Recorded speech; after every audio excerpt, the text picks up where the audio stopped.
Inverse functions. Now, you are actually familiar with inverses, inverse operations, and naturally, this will come straight to you. I'm hoping in some element.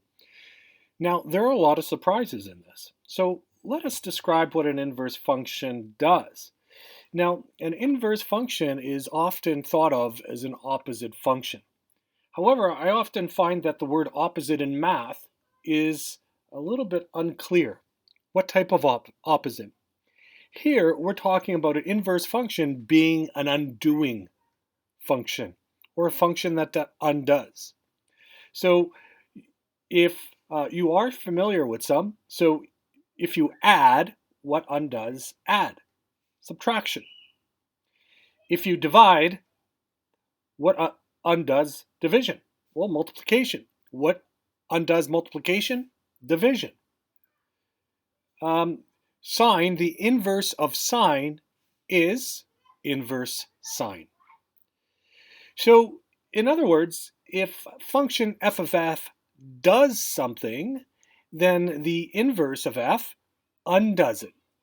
So, very simply, if I walk through the door, if I apply the function f to myself and I'm walking through the door, the inverse of that function would be me walking out of the door.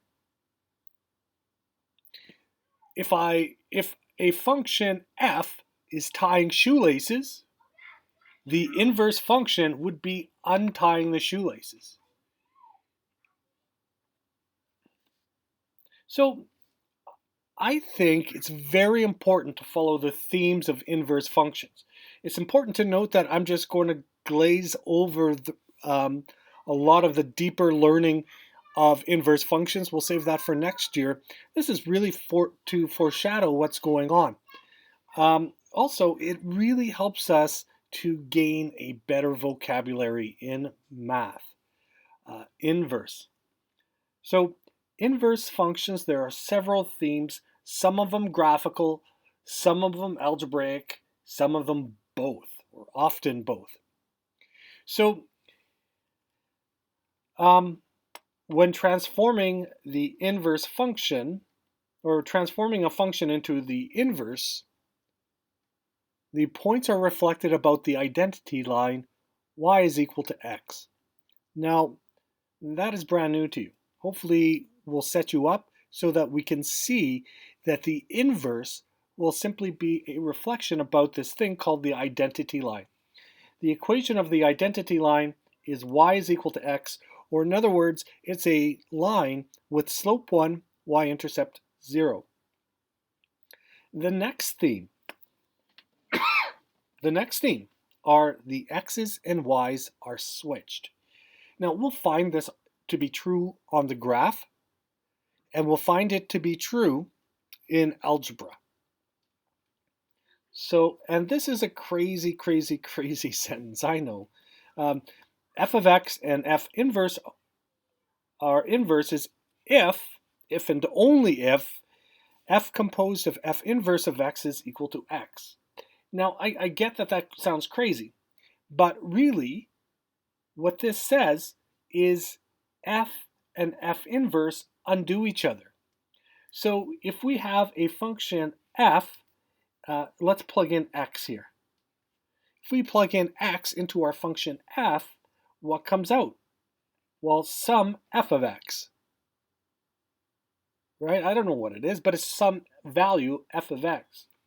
And then all this is saying is that if we apply the inverse function to this f of x, so now if we plop that in, what will come out of the inverse?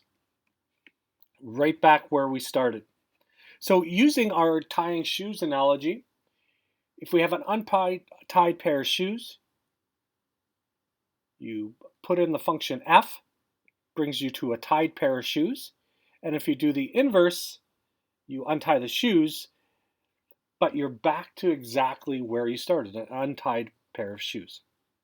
So let's consider the following. Now, below this here is a graph. I want you to graph f of x onto that graph. give you a few moments. We're going to ignore point F here, get it out of the way. I would like you to graph all of these points on the graph. So press pause. Let's do that.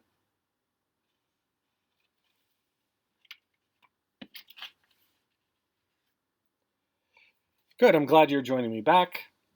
So hopefully you'll end up with something that looks like this. So these are all my points for the function f. Now f is a function indeed, but now I am going to be transforming the points. Now it's important to note, how do we transform? Well, we simply just switch the x's and y's. So here, if f of x has points x, y, we switch that onto the inverse. The inverse would have points y, x. So you'll notice here, all we've done is switch the x and y's. So I'm going to press pause. I'll let you do that. All right, thanks for joining me here. Just like that, I've graphed it. So here, now I've taken some points here, and I've only done A, B, and E. I'm sure some of you are thinking there's some weird relationship going on with A and the inverse of A, E and the inverse of E, B and the inverse of D. Well, it would make sense if I drew my identity line. So I'm going to take out my favorite ruler here. I'm going to draw my identity line, right? There it is. Here's my identity line. And by the way, I made a mistake. This should be dotted because it's actually sort of imaginary. It's not. There we are. My apologies. There. If we take a look, if you take x and you fold x over about the identity line, it would map into this point.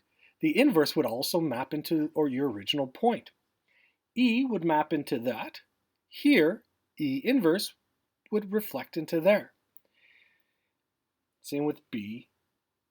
Now I haven't done D, but I could do D by switching the x and y's in my table, or I could just say, well, if I reflect this about the identity line, there's my D inverse. Here's C. Now C is going to be somewhere, I'm going to guess over here, right? If you reflect it about the diagonal line. So here, this is 4, -2. So it's going to be -2, 4. So that's it.